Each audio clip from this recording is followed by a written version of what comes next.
GST வர்றதுக்கு முன்னாடி தமிழ்நாட்டில் 34,000 கோடி வரி வருவாய்னா இன்னைக்கு 58,000 கோடி ரெக்கார்ட். ஆனா என்னைக்காவது நம்ம பேசியிருக்கோமா ஜிஎஸ்டினால எங்களுக்கு வருவாயில போச்சு இப்படிதான் நீங்க சொல்றது. அது பொய்ங்கிறத எல்லாமே பொய், தவறான தகவல், உண்மைக்கு மாறான. கச்சத்தீவை தாரை வார்த்த போது கைகட்டி வாய் பொருத்தி வேடிக்கை பார்த்த திமுக, பிரதமர் அவர்களே நீங்கள் இலங்கை செல்கிற பொழுது அந்த கச்சத்தீவை மீட்டு கொண்டு வாருங்கள் என்று எளிதாக சொல்வது. இன்னைக்கு இவங்க காங்கிரஸ் திமுக கூட்டணி மட்டுமல்ல, பாஜகவுடைய கூட்டணி இருக்கும்போது சரி, மாநில சுயாட்சியை பத்தி மூச்சே விட மாட்டேன், பேசவே மாட்டேன். ஆனா இன்னைக்கு நான் மாநில சுயாட்சியை பத்தி பேசுவேன். ஏன்னா மாநிலத்துடைய உரிமைகளையே போராடி பெற வேண்டிய ஒரு சூழல் நிர்பந்தம் கட்டாயம் இங்க இருக்கு. என்ன உரிமையை நீங்க போராடி வாங்கினீங்க? 1,39,000 பேர் கொல்லப்பட்ட போது போராடி வேடிக்கை பார்த்த மாதிரியா? கீழே போர் நாளைக்கு முடிஞ்சுன்னு சொல்லி உண்ணாவிரத நாடகத்தை முடிச்ச மாதிரியா? ஜல்லிக்கட்டு ஒரு காட்டுமிராண்டித்தனமான விளையாட்டுன்னு சொல்லி காளை மாடுகளை புலி சிங்கம் கரடியோட சேர்த்து நாடாளுமன்றத்தில் தீர்மானம் கொண்டு வரும்போது கூட இருந்து துணை போய் அந்த மசோதாவை நிறைவேற்றினீங்களே, அந்த மாதிரி உரிமையா? காவிரியில குறுக்கே 3 அணை கட்டும் போது வேடிக்கை பார்த்தீங்களே, அந்த மாதிரி உரிமையா? எங்களுடைய இலக்கு காங்கிரஸ் மாற்றப்பட வேண்டும். தேச வளர்ச்சிக்கு எதிரான கட்சி. ஊழலுக்கு தேச விரோத செயலுக்காக ஆட்சி கலைக்கப்பட்ட ஒரே கட்சி இந்தியாவில் திமுக மட்டும்தான். யார் கலைச்சா? கூட்டணி இருக்கிற காங்கிரஸ். அதுக்கு பிறகும் அவங்களோட முடியாது, கூட நட்புனீங்க, திருப்பி அவங்களோட கூட்டணி சேர்ந்தீங்க.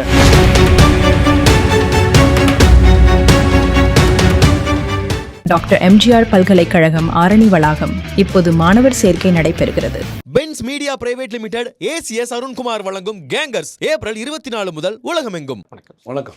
பாஜகவுக்கு எதிராக, குறிப்பா தமிழக பாஜக எதிராக மட்டுமல்லாமல் மத்தியில் இருக்கக்கூடிய பாஜக அரசுக்கு எதிராகவும் ஒரு முனைப்பான ஒரு தீவிரமான ஒரு நடவடிக்கை திமுக எடுத்ததாக அவங்க கட்சிக்காரர்கள் கொண்டாடிட்டு இருக்காங்க. அதுல இப்ப ஆளுநருக்கு எதிராக வந்திருக்கக்கூடிய உச்சநீதிமன்றத்தினுடைய தீர்ப்பாகட்டும், உச்சநீதிமன்றத்தில் கொடுக்கப்பட்டிருக்கக்கூடிய 10 அந்த சட்டங்களுக்கான ஒப்புதல் ஆகட்டும், அதே போல அதிமுக பாஜக கூட்டணிக்கு எதிராக கூடிய விஷயம், பல்வேறு விஷயங்கள்ல சட்டமன்றத்திலே முதலமைச்சர் பேசுறதை நம்ம பார்க்க முடியும். உங்களுடைய பார்வை?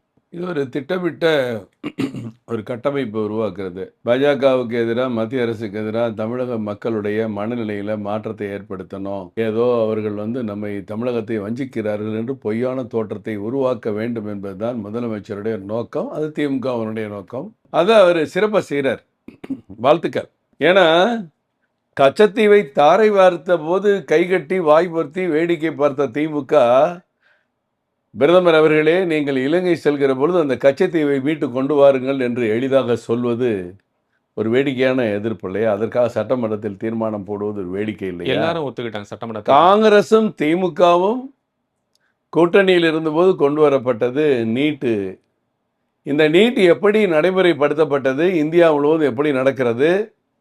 தொடக்கத்தில் தமிழகத்திலே 50,000 மாணவர்கள் எழுதிய இந்த பரீட்சை இன்றைக்கு 1,85,000 பேர் எழுதக்கூடிய அளவிற்கு எப்படி வளர்ந்திருக்கிறது? இந்த மாணவர்கள் எப்படி அதில் கவனம் கொடுக்கிறார்கள்?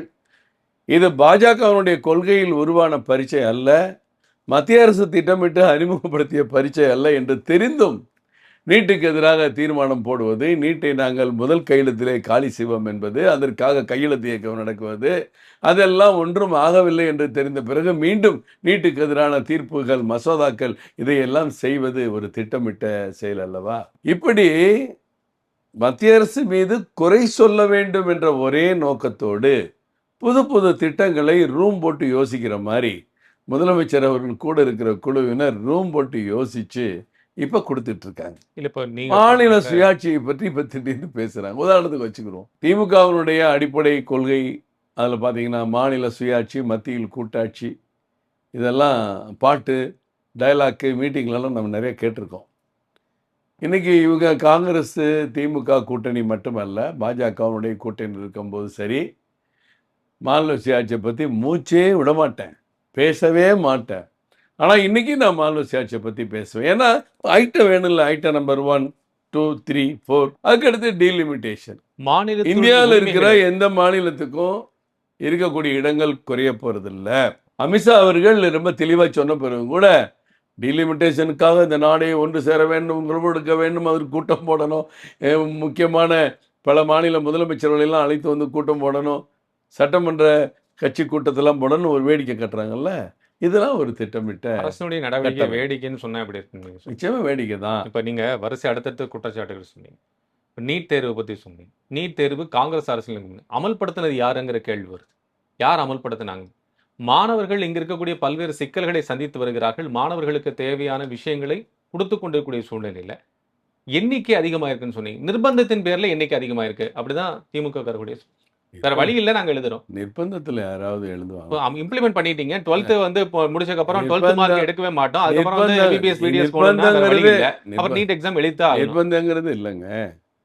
சரி, எம்பிபிஎஸ் தேர்ச்சி ஒன்று நடக்குது, எத்தனை மாணவர்கள் சேர்ந்தாங்க, எவ்வளோ பேர் முயற்சி பண்ணாங்கிற ஒரு கணக்கு தமிழ்நாட்டில் எனக்கு சரி உங்களுக்கு சரி எந்த ஊடகத்துக்குமே தெரியாது சார். சரி. அது ஒரு திரைமறைவாக இருந்தது சார். எத்தனை கோடி ஒரு சீட்டு வாங்கணும்னா அதான் சார் அங்கே இருக்கிறது. ம். அதிகபட்ச மார்க் 98% வாங்க. 98% மார்க் வாங்குறது யாரு? நம்ம கொட்டாம்பட்டியிலையும் அல்ல கும்முடி பூண்டிலையும் அல்ல தலியிலையும் அங்கே இருக்கிற அரசு பள்ளி மாணவர்கள் 98% மார்க் வாங்கி டாக்டர் ஆகிட்டாங்களா?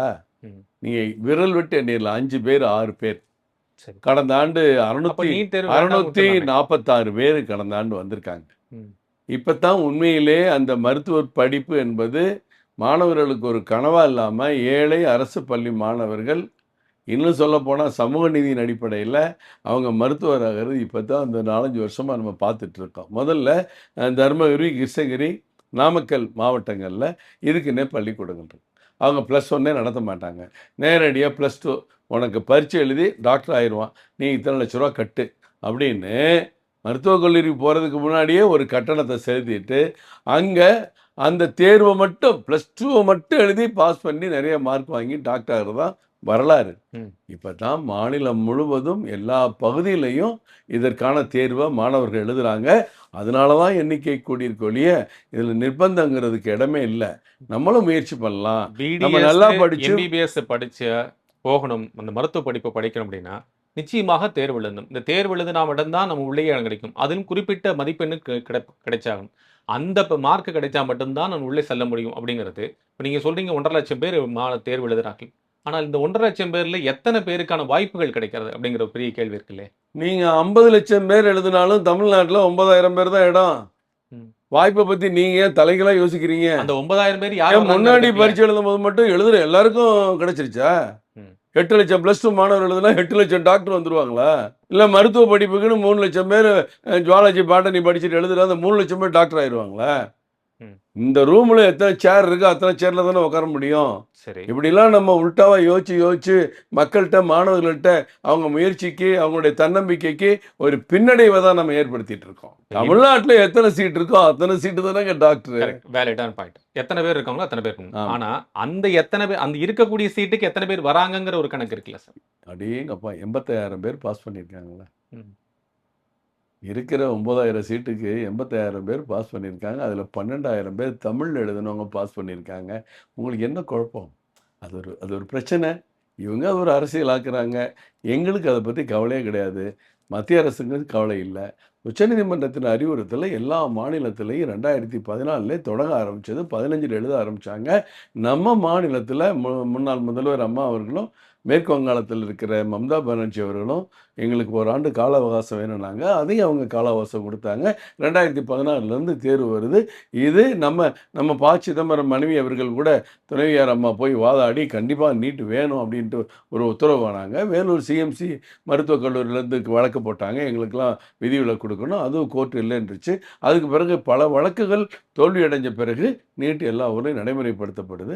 இப்போவும் நீங்கள் கோர்ட்டில் வழக்கை சந்திக்க வேண்டியவங்க இதை வச்சு மாவரைச்சு அப்படியே இட்லி சுட்டு தோசை சுட்டு கொடுத்துட்ருக்கீங்கள, இதைத்தான் நான் தவறுங்க. சட்டமன்றத்தில் இப்போ கூட முதலமைச்சர் பேசியிருக்கிறார் சார். இப்போ நடக்கக்கூடிய கூட்டத்தொடரில் கூட பேசியிருக்கிறார். நாங்க நீட் தேர்வுக்காக வந்து விலக்கு கொண்டு வருவோம்னு சொன்னது உண்மைதான், மாற்று கருத்து இல்லை. அங்க வந்து பாஜக ஆட்சிக்கு வந்த ஒரே காரணத்தினால எங்களை கொண்டு வர முடியல. இதே வந்து ராகுல் காந்தி வந்திருந்தாருன்னா, காங்கிரஸ் வந்திருந்தா கண்டிப்பா எங்களால வந்து நீட்ல இருந்து விலக்கு வாங்கி கொடுத்துருக்க முடியும். நாங்க யாரை ஏமாத்துறதுக்காக இந்த செய்யல அப்படின்னு சொல்லியிருக்கிறாரு. சொல்ல வேண்டியதானே? நீங்க தான் சொல்றீங்க அதை பத்தி டிராமா. சொல்ல வேண்டியதுதானே? டிராமான்னு தான் நான் இப்போ சொல்றேன். உண்மையா சொல்றாரு. மக்கள்கிட்ட ஏன் நீங்க சொன்னீங்க? அப்புறம் ராகுல் காந்தி ஆட்சி நடந்துட்டு இருந்துச்சா?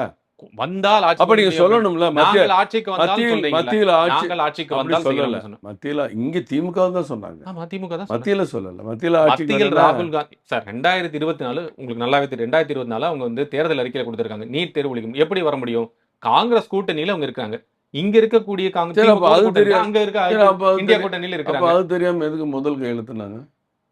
ஆமா, அவங்க வந்து ஆட்சிக்கு வந்தா கொடுக்கப்பட வந்தா வேண்டியது. தானங்க முதல் கையெழுத்து. வந்த பிறகு நாங்கள் சொல்லுகிறோம், ம். முயற்சி செய்வோம் சொல்லியிருக்கலாம்ல. அப்புறம் இது கையெழுத்து இயக்கம் நடத்துனீங்க. கூட்டணி உறுதியா இருக்கனால இப்ப சரி, நீங்க அப்ப அதிமுக பாஜக கூட்டணி இருக்கு. உங்களுக்குள்ள ஒரு காமன் மினிமம் ப்ரோகிராம் வச்சிருக்கீங்க. சொல்றேன் நடைமுறைப்படுத்த விடுன்னு சொல்றீங்க. அப்புறம் அதெல்லாம் அது மாதிரி தானே. நீங்க இப்ப வந்து கோர்ட்டுக்கு தானே போகணும். ம்.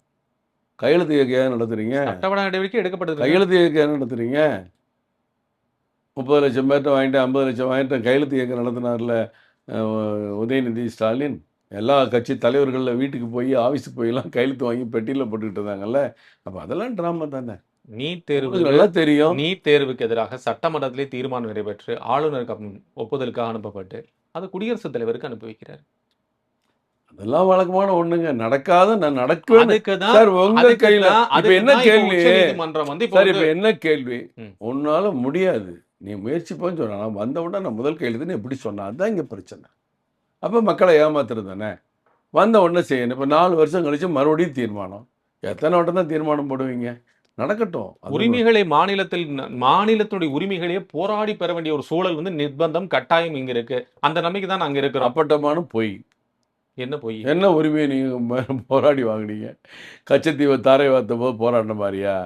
ஈழத் தமிழர்கள் 1,37,000 பேர் கொல்லப்பட்ட போது இல்ல 1,37,000 பேர் இல்ல சொல்லிக்கிறாங்கல்ல. 1,37,000 பேர் கொல்லப்பட்ட போது போராடி வேடிக்கை பார்த்த மாதிரியா? ஈழப்போர் நாளைக்கு முடிஞ்சுன்னு சொல்லி உண்ணாவிரத நாடகத்தை முடிச்ச மாதிரியா?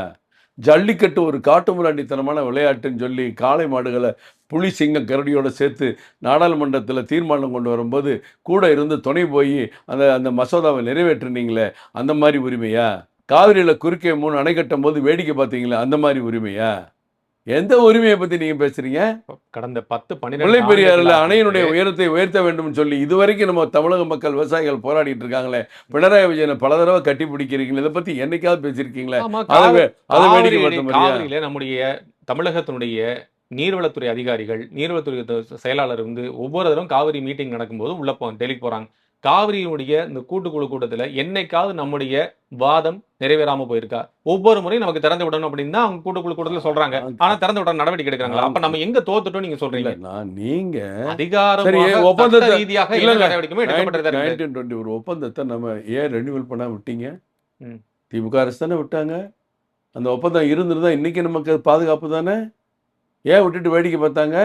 காவிரினா கிருஷ்ணராஜ சாகர்ல இருந்து வர்றது காவிரியில், காவிரிக்கு வரக்கூடிய கிளையாறுகளில் பூரா ஒவ்வொரு அணையும் கட்டி 10 டிஎம்சி 20 டிஎம்சி 30 டிஎம்சி நிப்பாட்டதுனால தானங்க காவிரிக்கு மெயின் டேமுக்கு தண்ணி வராம போச்சு. அப்போல்லாம் நீங்கள் வேடிக்கை பார்த்துட்டு தான் இருந்தீங்க. இந்திரா காந்தி அம்மையாருடைய ஆதரவு வேணும்னு. இல்லாட்டி 3வது தடவை ஆட்சியை கலைச்சிருப்பாங்க. ஏற்கனவே 2 தடவை கலைச்சிருப்பாங்க. 3வது தடவை ஆட்சியை கலைப்பாங்க. அப்போ உருவானதான் மாநில சுயாட்சி. இப்போயே அதை பற்றி பேசுகிறது தெரியல. ஊழலுக்கு தேச விரோத செயலுக்காக ஆட்சி கலைக்கப்பட்ட ஒரே கட்சி இந்தியாவில் திமுக மட்டும்தான். யார் கலைச்சா? கூட்டணி இருக்கிற காங்கிரஸ், ராகுல் காந்தியனுடைய அவனுடைய பாட்டியம்மா. இது எல்லாத்துக்கும் தெரிஞ்சது தானே. மாநில உரிமை இல்ல. திருப்பி கூடா நட்பு கேடாய் முடியும். நீங்க திருப்பி நேருவின் மகளே வருங்க, நிலையான ஆட்சி தருவோம். நீங்க திருப்பி கூட்டணி சேர்ந்து ஆட்சியில் இருந்தீங்க. திருப்பி அவங்களே தூக்கி 2G ஊழலுக்காக அவங்கள தூக்கி உள்ள வச்சாங்க. அதுக்கு பிறகும் அவங்களோட முடியாது, கூடா நட்பு. நீங்க திருப்பி அவங்களோட கூட்டணி சேர்ந்தீங்க. எங்க நீங்க மாநில சுயாட்சி பேச்சு உங்க உரிமைகளுக்காக உங்க கட்சியை பாதிக்கப்பட்டிருக்கு, தமிழகம் பாதிக்கப்பட்டிருக்குன்னு காங்கிரஸை தூக்கி எறிஞ்சிங்களா? தேர்தல் கணக்கு மட்டும்தானங்க உங்களுக்கு கணக்கு. பிஜேபியும் அதே மாதிரி தானே. பிஜேபியும் திமுக கூட கூட்டணியில் இருந்த கட்சி தானே. என்ன திமுக கூட கூட்டணி? எங்களுடைய இலக்கு வாஜ்பாய் அவர்கள் காங்கிரஸ். இன்னும் சொல்ல போனால் திமுக எங்களுடைய இலக்கு நாங்கள் வேண்டும் அப்படின்னு கூட்டணி கட்சியை வேண்டும் என்று திரு வாஜ்பாய் அவர்கள் தான் வந்து கேட்டார்கள். எங்களுடைய இலக்கு காங்கிரஸ் மாற்றப்பட வேண்டும். தேச வளர்ச்சிக்கு எதிரான கட்சி. அந்த அடிப்படையில் இன்றைக்கு எந்த கட்சி வந்தாலும் சேருவோம் அப்படின்னு தான் அன்னைக்கு இருந்தாங்க. அன்றைக்கு வந்து மையத்தில் ஆட்சி மாற்றத்தை உண்டு பண்ணணும்னா மாநில கட்சிகளுடைய ஆதரவு வேணுங்கும் போது அன்றைக்கு இதே திமுக நம்ம கூட இருந்திருக்காங்க, காங்கிரஸ் கூட இருந்திருக்காங்க. இன்னைக்கு அவர் நேற்று தான் கேட்டிருக்காரு எடப்பாடி அவர்கள். நீங்கள் பாஜகவோட கூட்டணி இருக்கும்போது உங்களுக்கு ரொம்ப இனிச்சதா, இப்போ மட்டும் உங்களுக்கு கசக்குதான்னு அவர் கேட்டுக்கார் பார்த்தீங்களா? அதுதான் நீங்கள் அந்த பாயிண்ட்டு தான் வர்றீங்க. அது தேசிய அளவில் மாற்றத்தை உண்டு பண்ணணும்னு பல்வேறு மாநிலங்களில் பல்வேறு கூட்டணி கட்சி, பிராந்திய கட்சி ரொம்ப திமுகவும் இருந்திருக்கலாம், ஒரு நேரத்தில் அதிமுக இருந்திருக்கலாம். அதுக்கு இதுக்கு என்ன சம்பந்தம் இருக்குது? இப்போ அந்த அடிப்படையில் மாநிலத்தில் திமுகவை ஒழிக்க வேண்டும் என்கின்ற நோக்கத்தில் தான் அதிமுகவும் பாஜகவும் கூட்டணி வைத்திருக்கிறது. திமுகவை ஒழிக்க வேண்டும், திமுகவை ஆட்சியிலிருந்து அகற்ற வேண்டும். திமுக கட்சி இருக்கட்டும், அதையே ஒழிக்கணும், ஆட்சியை மாற்றணும். மீன் பண்ண அதான் ஒரு அராஜகமான ஆட்சி. அரசு ஊழியர்கள், ஆசிரியர்கள் 3-4 பிரிவு, செவிலியர்கள், மருத்துவர்கள், மக்கள் நல பணியாளர்கள், போக்குவரத்து தொழிலாளர்கள், நீங்கள் போராடாத செக்ஷனே இல்லை. எல்லாருக்கும் உரிய எல்லாரும் போராடுறாங்க. எல்லாருக்கும் உரிய நடவடிக்கை கேட்டீங்களா? உரிய நடவடிக்கை எடுக்க வேண்டாம். 26க்கு பிறகு அவர் எங்க போய் சொல்ல போறாரு? ஒருவேளை எதிர்கட்சி தலைவரா இருக்கா உங்களுக்கு? எதிர்கட்சி தலைவராக இருந்து ஒருவேளை அவர் பேசினாலும் பேசலாம். உங்களுக்கு அவ்வளவு நம்பிக்கை? நிச்சயமா நம்பிக்கை இருக்கு. என்ன நம்பிக்கை? எந்த அடிப்படையில நம்பிக்கை உங்களுக்கு இருக்கு? இப்ப பாஜக அதிமுகவும் வச்சிருக்கக்கூடிய கூட்டணியின் அடிப்படையில கூட்டணி உள்ள இருக்கக்கூடிய தொண்டர்களே இன்னும் ஜெல்லாகாம இருக்காங்க. இன்னும் ஒட்டு 9 மாசம் தான் இருக்கு தேர்தலுக்கு. நீங்க எந்த நம்பிக்கையில சொல்றீங்க? அதுக்கு வருத்தப்பட வேண்டியது இல்லை, அது எங்களுக்கு தெரியும் எப்படி ஜெல்லாகும். நான் வருத்தப்படல, திமுக காரங்க சொல்றாங்க. அதுதான் நீங்க நீட்டை அந்த கூட்டணி கட்சி அப்படியாவது ஒரு நிர்பந்தத்திலேயாவது ஒரு வார்த்தை சொல்லி அப்படியாவது கூட்டணி வச்சுக்கங்கன்னு சொல்லி சட்டமன்றத்துல நான் அதான் 1000 விஷயம் கேட்டேன். அதுக்கெல்லாம் அவங்க கூட்டணியை விட்டு ஜல்லிக்கட்டு எங்க பாரம்பரிய விளையாட்டுங்க, அதை போய் இப்படி குழி தோண்டி இதுக்கு கூட அருகதை இல்லையேன்னு நான் சொல்லி முடிக்கிறதுக்குள்ள நீங்க பேசுறீங்க. ஜல்லிக்கட்டுங்கிறது எங்கள் வீர விளையாட்டு. இளைஞர்கள்லாம் மெரினாவில் போராடினதை பார்த்தீங்களா? அவ்வளோ உணர்வுகளை அமுக்கி ஏமாற்றி மோசடி பண்ணி நீங்கள் குழி தோண்டி புதைச்சிங்களே, உங்கள் கூட்டணியை விட்டு நாங்கள் வெளியே வரோன்னு சொன்னீங்களா? இன்னைக்கு நீங்கள் பேசுகிறதுனா என்னமோ பழைய காலத்தில், இப்போ கிடையாது. மாமியார் உடைச்சா மண்குடம், மருமகன் உடைச்சா பொன்குடம்னு சொல்கிற மாதிரி நான் என்ன வேணாலும் செய்வேன், என்ன உரிமையை வேணாலும் விட்டு கொடுப்பேன், அடுத்து கூட்டணிக்கு சேர்ந்த உடனே என்னால் தாங்க முடியலைன்னு முதல்வர் பேசுகிறாரு. நம்ம என்ன பண்ண முடியும்? இதே பாஜக இங்கே இருக்கப்போ, இங்கே இருக்கக்கூடிய மாநில தலைமையில் இருக்கக்கூடிய பாஜக அப்படின்னு அங்கே போய் தமிழகத்துக்கு தேவையான காவிரியில நமக்கு தேவையான தண்ணீரை பெற்றுக் கொடுக்க வேண்டும் அப்படின்னு அந்த கோரிக்கையும் வரத்தான் செஞ்சது. அப்பயும் நிச்சயமா நம்ம காவிரியில மேகதாது அணை கட்டக்கூடாதுன்னு முதல்ல போராட்டம் பண்ணது பாஜக. நீங்க தெரிஞ்சுக்கீங்க. மேகதாது அணை கட்டக்கூடாதுன்னு தஞ்சாவூர்ல முன்னாள் தலைவர் அண்ணாமலை அவர்கள் தலைமையில மிகப்பெரிய போராட்டம் பண்ணது பாஜக. முல்லை பெரியார் அணையை உயர்த்த சொல்லி போராட்டம் பண்ண தேனியில் பாஜக. எல்லாருக்கும் முன்னாடி அப்புறம் தான் எல்லாரும் சேர்ந்தாங்க.